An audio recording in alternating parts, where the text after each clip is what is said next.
Ghazipur border पर किसान प्रदर्शनकारियों और भारतीय जनता पार्टी के कार्यकर्ताओं के बीच झड़प का मामला तूल पकड़ता जा रहा है।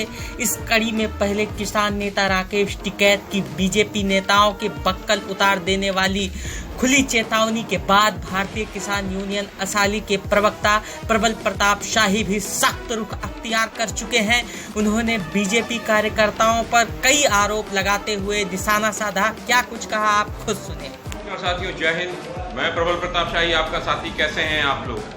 आज जिस तरीके से गाजीपुर बॉर्डर पर भारतीय जनता पार्टी के कार्यकर्ताओं ने किसानों को उकसाने की कार्रवाई की और साथ साथ किसानों को लगातार पिछले 3 दिनों से भारतीय जनता पार्टी के लोग गाजीपुर बॉर्डर के आसपास और गाजीपुर बॉर्डर के मंच के सामने लगातार वहां पर नारेबाजी कर रहे थे। पिछले 3 दिनों से इकट्ठे होकर नगाड़े बजा रहे थे।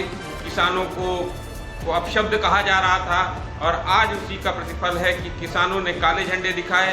किसानों ने जब काले झंडे दिखाए तो भारतीय जनता पार्टी के लोगों ने वहां से न जाते हुए पुलिस के संरक्षण को प्राप्त करते हुए किसानों के ऊपर पथराव किया। मंच की तरफ बढ़ने लगे तो किसानों से उनकी झड़प हो गई।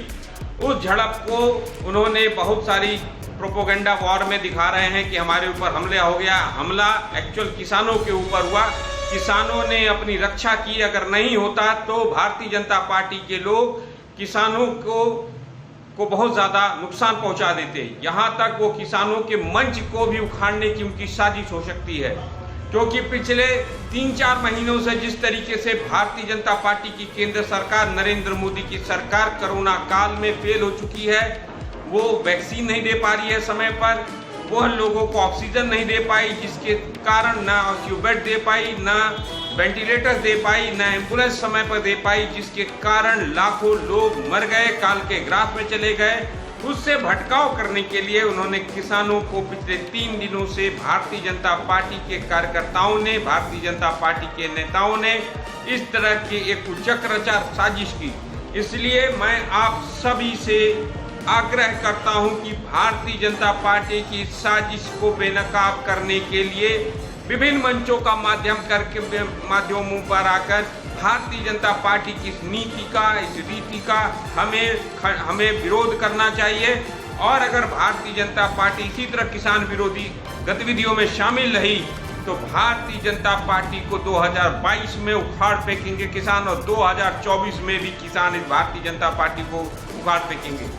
जहां पर इनको 2019 में 20 में लाया हुआ जो ये इनका 3 काले कानून है, उसकी वापसी को लेकर जो 7 महीने से किसान वहां पर बॉर्डरों पर बैठे हुए हैं, उनकी बातें न सुनकर, एमएसपी पे गारंटी कानून की बातें न सुनकर किसानों को लगातार अपमानित करने का काम जिस तरीके से भारतीय जनता पार्टी कुचक रच के कर रही है, इसकी हम घोर निंदा करते हैं।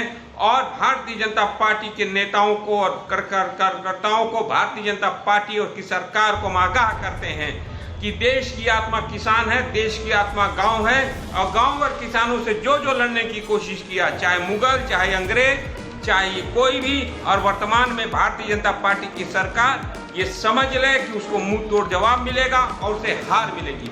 धन्यवाद साथियों। जय हिंद। भारत माता की जय।